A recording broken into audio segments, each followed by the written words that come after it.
As we are aware, painfully in many cases, how much the burden of government impacts us through the many forms of taxation. But do we know how much the burden of government costs us through regulation? My guess is probably not in many cases. But my friends at the Balancing Act Project just thankfully put together some of the following numbers for us, and the cost of regulation in America is staggering. Consider this: regulatory costs amounted to a whopping $3 trillion in 2022 alone. That's a big number, but that amounts to 12% of the total economic output of the United States GDP that year, or an average of $12,800 for every single employee in America. And the problem with this regulatory overreach is growing at an alarming pace.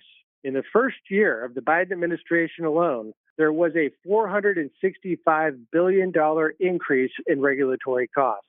This is the cost of what some call the fourth branch of government, the administrative state. The cost of regulation in the lives of all Americans is shocking and cannot continue. And thankfully, a new development might bring all of us some very needed relief in this area. The United States Supreme Court recently issued a historic opinion in what's called Loper Bright Enterprises versus Raimondo, overturning the infamous 1984 Chevron USA versus National Defense Council, Inc.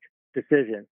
The Chevron case created what is known as the Chevron deference doctrine, whereby courts deferred to agencies' interpretation where the law was unclear or ambiguous. The administrative state, with its resulting huge regulatory burden, was empowered in a massive way through the Chevron deference, and Americans and businesses have paid a price in the decades since. The theory with the Chevron deference was that agencies possess a level of expertise on niche issues that judges might not necessarily possess themselves. What Chevron created, unfortunately, was far worse, as it led to a drastic increase in regulatory power and burden. As agencies were empowered as the so-called experts to have final interpretation of ambiguous laws, the bureaucrats in the agencies took it upon themselves in many cases to create more rules and regulations under those ambiguous laws. This led to a massive expansion of the federal regulatory structure and the burdens we just talked about, which amount to the trillions of dollars. This led to rules such as the one disputed in the Loper case, which its recent Supreme Court struck down the Chevron deference standard, at least in federal cases.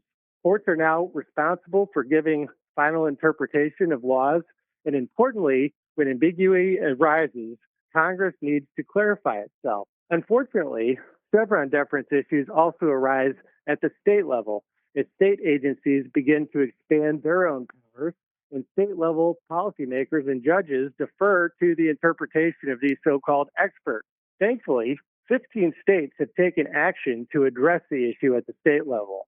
States like Tennessee and Wisconsin passed legislative reforms requiring state courts to consider regulatory cases without deference to agencies' interpretation, whereas states like Mississippi and Arkansas ended the practice via judicial ruling. Now, Georgia took a limited subject matter approach, applying their deference elimination to tax cases exclusively. But this is an area with potentially massive implications for taxpayers in disputes with tax collectors.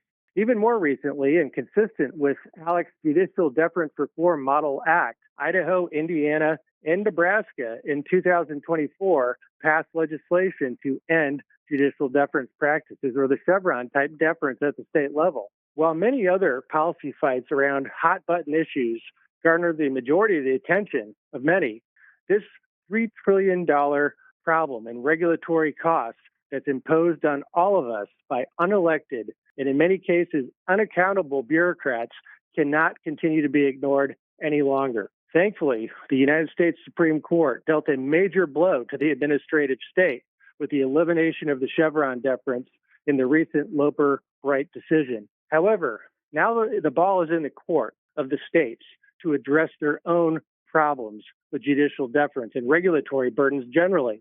And moreover, it is now more important than ever for policymakers in the legislative branches of government, in the state legislatures and in Congress, to write laws with clear carefully crafted language to address the many policy challenges that Americans face.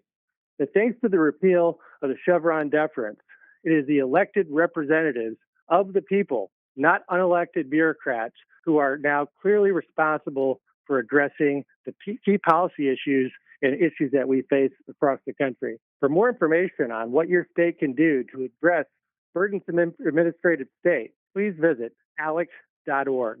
For American Radio Journal, I'm Jonathan Williams. Thanks for listening.